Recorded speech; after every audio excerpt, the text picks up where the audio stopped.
All right, we're here with our friend Byron today, and I met Byron. So the church I belong to, of course, you've heard us say before in the podcast, we have a men's group at Regal Heights, and we meet Thursday nights at McDonald's Right? on Portland Street, and then we got sort of I'd say intel. You guys were doing a men's group once a month, a men's group breakfast, and that's how we first met Byron, and he's a great man of God, and he shared an amazing testimony because we have a testimony time where someone normally speaks a word or speaks encouragement into the guys that attend. And Byron, I was blessed. Byron was at one of these sessions and got to share a bit of his story and what he's endured in his life. So welcome, Byron. Welcome to GPS, God's personal servant. Yes, thanks, Tony.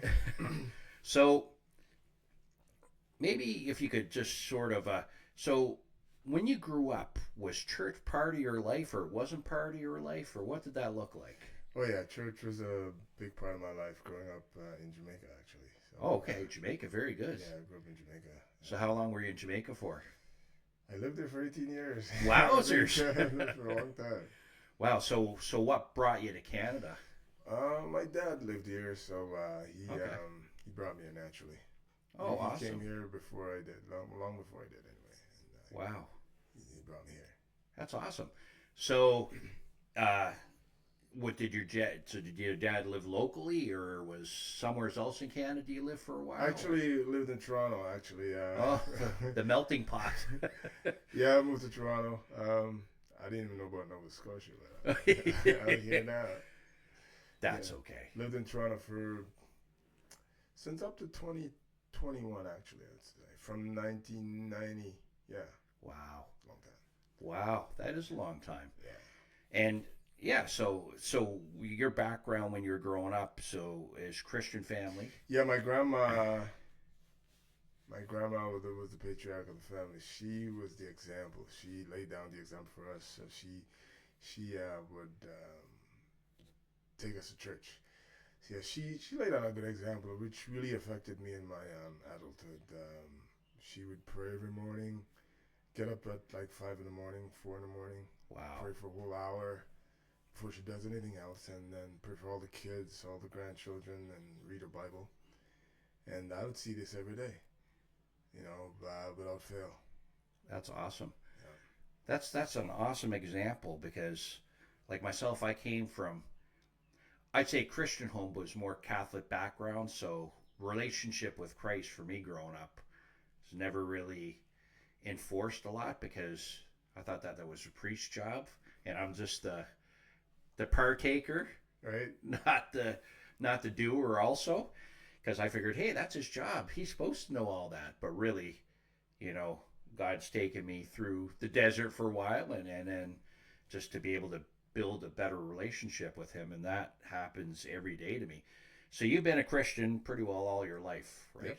Well, I wouldn't say that. No, No, no, no, no. no, man. Yeah, I grew up in the church, but I didn't accept Christ. You know, when I was 16, I really made a step towards that and Okay, accepted Christ. And I left the town where I grew up, and I went to the city, and I backslid at age 18. okay, And just right after that, I came to Canada at age 18. Going on 19, I came yeah. here. So when you arrived in Canada, was sort of God on the back burner Yeah. still a bit? Oh, way on the back burner. Wait, Couldn't be found. He's nowhere. wow. It was I'd forgotten about. Well, it's not forgotten, but I just left that alone and didn't want nothing to do with that. Just want to live my best life, as they say.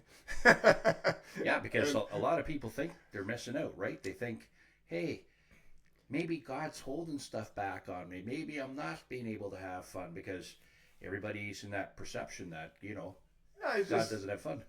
I was just caught up in a lifestyle of having fun with the Yeah. women and most of the women, Yeah. chasing women and that kind of stuff, living without God and just doing what I want to do, pretty much. Okay, so when you guys moved here, it was just you and your family, right? Like, not did your grandmother come with you guys? No, Or no. My dad Okay. moved here, and my dad wasn't married, so he moved Okay. here, and then he got me to come live with him here, Okay. and then he got my sister to come live with him. My sister was there too, Okay. in Jamaica, and she came and lived here too. Okay. And yeah, that's how we got here. So was your dad? Did your dad stay sort of connected with God, or Oh no, no? no, my dad, Okay. no, my dad, no, never was a Christian. Okay. He's closer now. Yeah. Keep praying for him, but he's closer now. Yeah. Than he ever was. But yeah, no, I didn't get that example from him. No. Okay. So what about your sister? Did she stay connected to God when No, she? no. See, well, you got to know about Jamaicans, right? Yeah. Well, I shouldn't say this, but there's a lot of Jamaicans, including myself. We didn't grow up in like husband and wife home, like with Yeah. that kind of family dynamic. Yeah. It was broken homes, you know. Okay. Because why my grandma I had all the grandkids or most of the grandkids because mom and dad just had us, and we didn't have a home where mother and father, Yeah. they took us to grandma, and grandma raised us. Okay. So it was on my mother's side, my grandma. Okay. So my dad was off in Canada, my mom was still in Jamaica, but she lived in another city. Yeah. And I just sort of grew up with grandma. Okay. Yeah, in the country. And did your mom? So your mom did No, she did not know God. did not know God. No, Wow. She knew God. She knows God now. But See, because I guess that's the big misconception I have, right? Because I've seen people that come from, Christian homes, and I'm like, man, I wish I would have came from a Christian home because, man, I could have done more for God. And it's not that way because really when you look, I call it like the Facebook family. You can look at a picture on Facebook and the family seems all together. Lovely. But yet, in reality, 2 minutes before that, you didn't hear them all arguing, right? Exactly. Because it's a perception that we get, right? It's a perception. Perception is huge today. It is. Yeah. So, could you tell us, sort of walk us through a bit of what your life looked out without God in it? Like, what were sort of the challenges you had? Did you notice maybe some things that were going on in your life, or? Looking back now, it's been a while, but I used to cuss a lot and just do ungodly things. Women, as I said, women is a big deal. I always running after women, always doing that kind of stuff and hanging out with guys that don't have my best interests at heart and stuff like that. I had friends who were drug dealers and gangbangers, but I was not that. But they were my friends. Yeah. But I was not in that lifestyle. You didn't choose that lifestyle, but I you still had that I influence. dabbled Yeah. a little bit, but not too enough to get me in trouble. Then I said, I'm not doing this. Forget it. I don't want to be myself to be in trouble. And my life could have turned out so different if I was dabbling in that stuff, but I didn't go that way.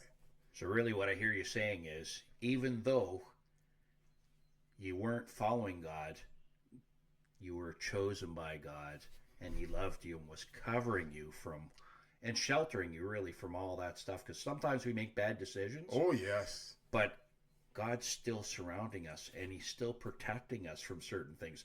Not that he's going to make everything go away and it's going to be peaches and cream and we're going to be, life's easy. But it's that protection and that love, right, that he keeps showing, regardless if we turn away from it. It's like a parent, right? Right. What I should tell you, though, when I was 16 and I accepted the Lord, Yeah. I was at this, in Jamaica we call them tent meetings. Yeah, I know what a tent meeting is, yeah. Yeah, huge tent.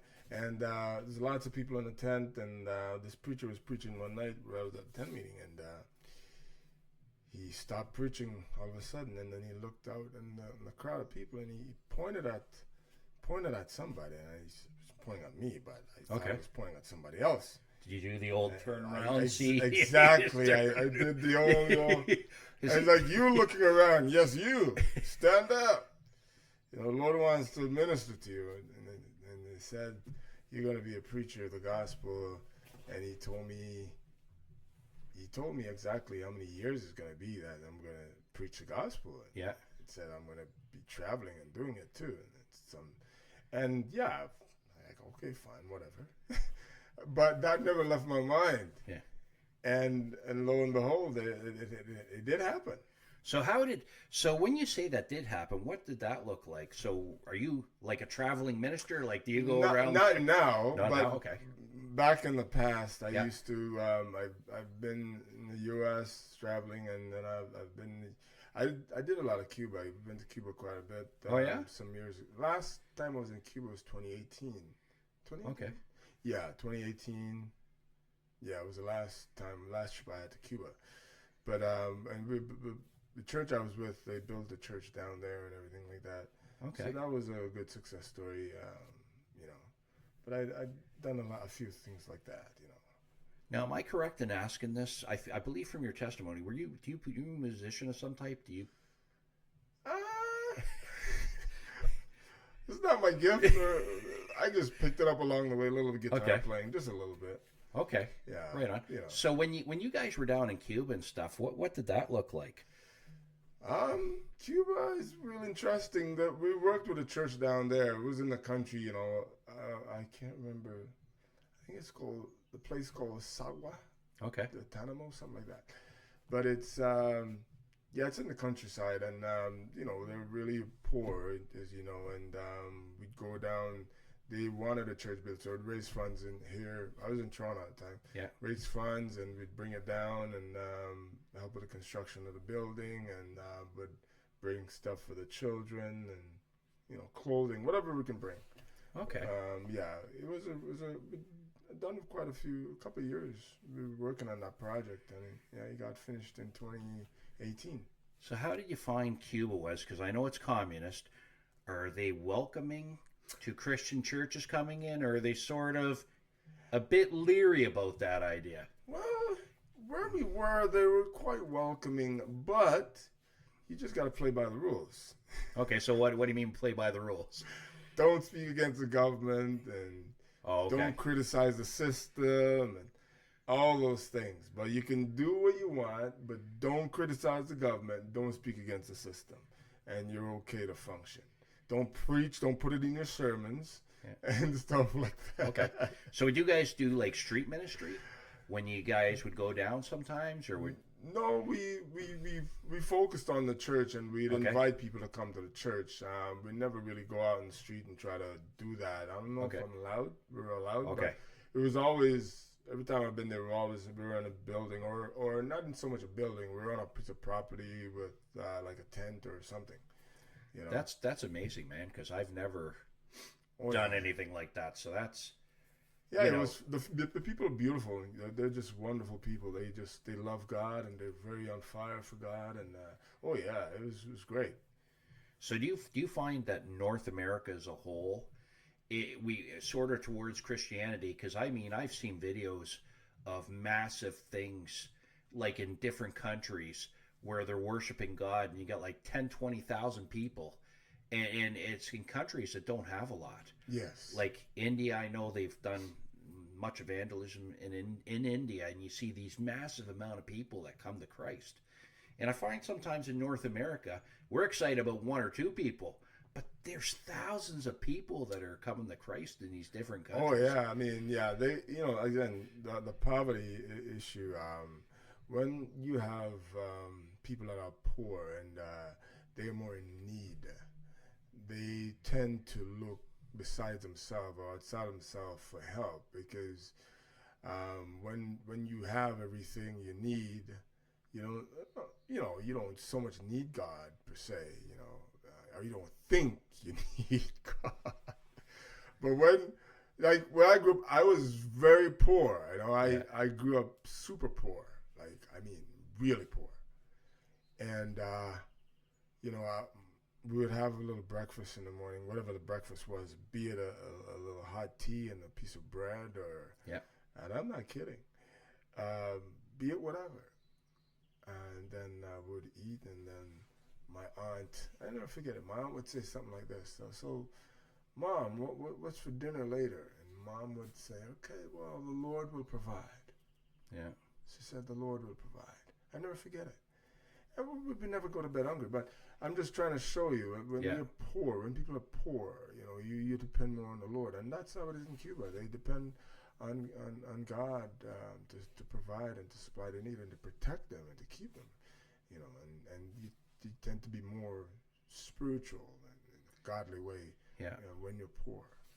Yeah, that's amazing. So in Jamaica, I'm going to digress back a bit to Jamaica because I've only visited Jamaica, but that's as a tourist. So I'm seeing it through a completely set of different eyes than somebody that they're from that country.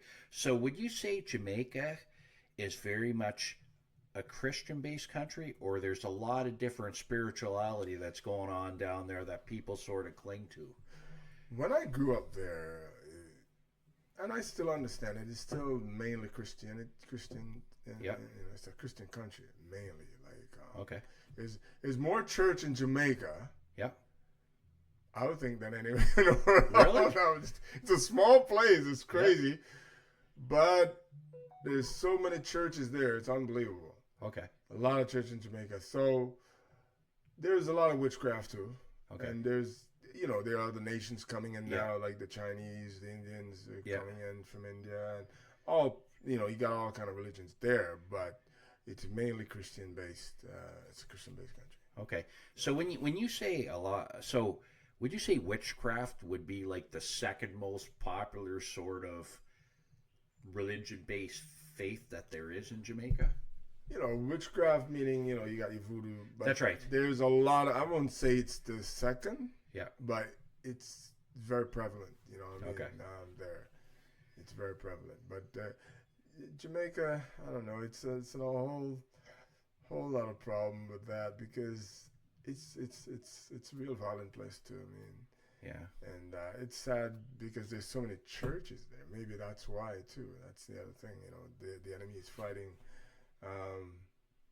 because there's so many godly people there and so many churches there. They get a real big fight down there. No doubt. No doubt. So you mentioned your aunt. Was your aunt a believer or not a believer or? Yeah, she was a believer. Okay, very good. Yeah, she was a believer. That's awesome. She remained constant, yeah, as long as I can remember, yeah. Awesome. So did she get to sow into your guys' life some? Like, would you guys see her often or not very often? Yeah, she lived right there. Oh, she lived with your grandmother, right? Yeah, she lived right there. So Okay. yeah, she was my grandma's daughter. Yeah, so my mother's sister. So yeah, she lived right there. That's awesome. And yeah, she would impart to us also. So Byron, sort of where I want to ask you, and I'd ask you if you could share, or if you can remember, sort of when did your mindset shift from when you said you were hanging out with, people that really weren't a good representation of what is good? What sort of was the changing point? Because you said, I don't want to be like these guys. Well, as I said, I was chasing Yeah. a woman, right? Yeah. And I met this woman at a bar. Okay. And when I first met her, she would, we hang out, whatever. Yeah. And then, I mean, I wasn't thinking towards God or nothing, No. You asked me about the change, so this is what happened. Yeah. Then I remember one day I was home. It was maybe a Friday. I was home. Yeah, Friday night I was home, and it's like something said to me, just go to the club, the same club I met that woman. So go to the club. I said, no, I'm not going. Okay. And it's weird. This is the weirdest thing. Keep bothering me. Go to the club. Go to the club. Go to the club. I'm like, I'm not going. My intention was to go rent some videos. Yeah. You have the 99 video store. Yeah. You don't have that no more. VHS, I know some of our listeners may not know what that means, but you have to look it up on the internet because they don't understand the struggle. Yeah, I'm going to rent some videos, those big things. I was going to rent some movies. Yeah. And go and watch movies, right? Yeah. And then just keep bugging me. Go out. I'm like, fine. I'm going to go rent my movies. Yeah. And I'm going to drive. If I get down the road, I'm just going to turn back and come home and watch my video. And this thing keep nagging me. Go. Anyhow, I got to the club. I walked in. Yeah. And I held my head down. But I'm just going to say this because it's important. The first time I saw this woman. First I met her, I went to the club and I went to a high spot in the club where I can see everybody. Yeah. So Sort of like a look off. yeah, look off, yeah. And she's coming. I said I gotta meet a woman tonight. That's why I went there. I want to see what's out there. Yeah. So when she walked in, I noticed her right away, and I noticed her legs. Right. Yeah. So her legs are shaped a certain way. Yeah. So this kind of imprinted in my mind. It's kind of weird. And then that night I got back to the club. So I walked in the club. I walked right in, and I stopped. I remember just stopping as soon as I got in the club. I stopped, held my head down. I was so upset, and I said, "What am I doing here?" So why did you put your head down? I'm just curious. I was upset. Okay. I was mad, and I didn't want to be there. And I asked the question, "What am I doing here?" With my head down. Okay. And as soon as I said that, two legs walked by me. These legs walked by, and I'm like, and the voice that was nagging me to come says, "Do you know who that is?" I said, "Yeah," and I didn't pick my head up. I saw the legs. I know that it was that woman. He says, "That's why you're here." When I see those legs, that's why you're here. And I picked my head up, and lo and behold, it was a woman. That woman I had met months ago. Okay, so just to make sure I got this right, you went to the bar a couple months ago, seen this girl. Yes. I take a guess you didn't talk to her. No, we talked. Oh, you hung out. Okay, you hung out. I even gave her my number. She never called me. Okay. And we went our separate ways that night. That same night. Gotcha. And then about 5 months later. Yeah. Wow. I went back to the same club, and the same woman was there. That was her that walked by me. Okay. Now, did you say hi to her? Did she recognize you? I went up to her and I tapped her on the shoulder. She turned around and said, "Oh, Byron, you here?" I'm like, "Yeah." And we started talking, and okay. And then lo and behold, so what's your dad? What's your dad do? She said, "Oh, my dad's a pastor." Wow. So this girl at the club that you met, you got in the conversation, obviously just having general talk to get to know each other, right? Yeah. So you can find out a bit more about each other's background. And what does your father do? And she goes, "He's a pastor." Yep, he's a pastor. Wow. And lo and behold, she's running from God, and I'm running from God. Oh, okay, so she also was going through the desert in her experience, yeah. She's running. She don't want that life, so she's running, and I'm running too. Okay. Yeah, and then we hanging out, and then one day she just made a mistake and bring me to church. I was saying that way. She brought me to church, and you went in willingly? Oh yeah, I went. That's awesome. I went willingly. It was great. Cause she played the keyboard. I'm sad to say she led worship. Sorry. So she was leading worship that Sunday. Yeah. She brought me. Okay. And we were in the club the night before, and I'm like, "Well, what's she doing? Like being in a club and going up to play." I know how church is. Yeah. You're going up to sing, and you were in the club last night, hanging out. It shouldn't be about that life. But anyhow, we went anyway, and then the altar call happened, and they asked if I want to give my life to the Lord, and I got up. The message was strong enough that I said, "Oh, I want to." Wow. Yeah. Wow. So what the story you're referring to, like with people, is sometimes I think of them as a Sunday Christian, somebody that goes to church on a Sunday, but the rest of the other 6 days they're living a completely different way. Actual fact, this woman was a witch. Wow. I can tell you stories, man. She was a witch. So honestly, it's crazy. I mean, I didn't even delve into half of my testimony, but anyhow, she was a witch. I didn't touch on that part. She was a real live witch. I've seen stuff like you wouldn't believe like that they did. They even tried to witchcraft me. Didn't work.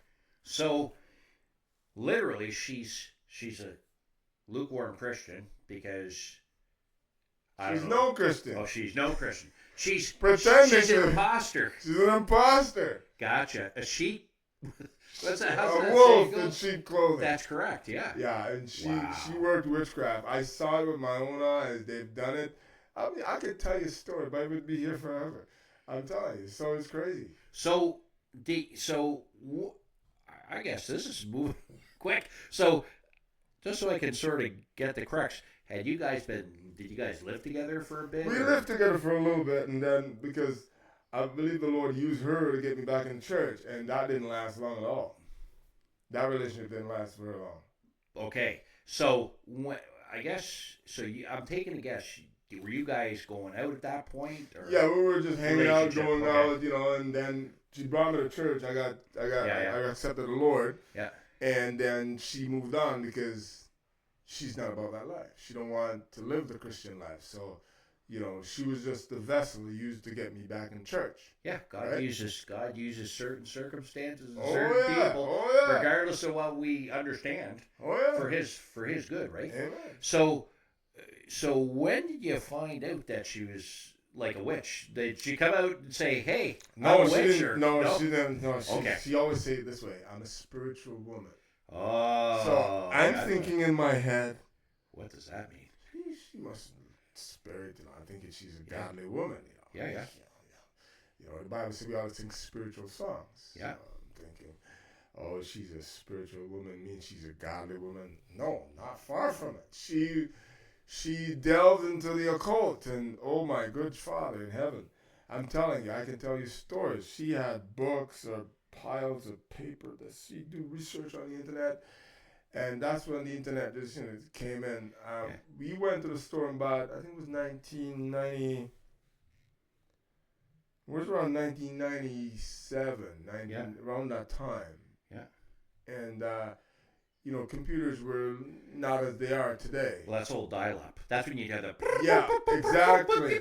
take you And 2 hours to download a we song. went to the store and Yeah. bought the most expensive computer back that time was $3,000. Holy. One, I mean, you buy a $3,000 computer today.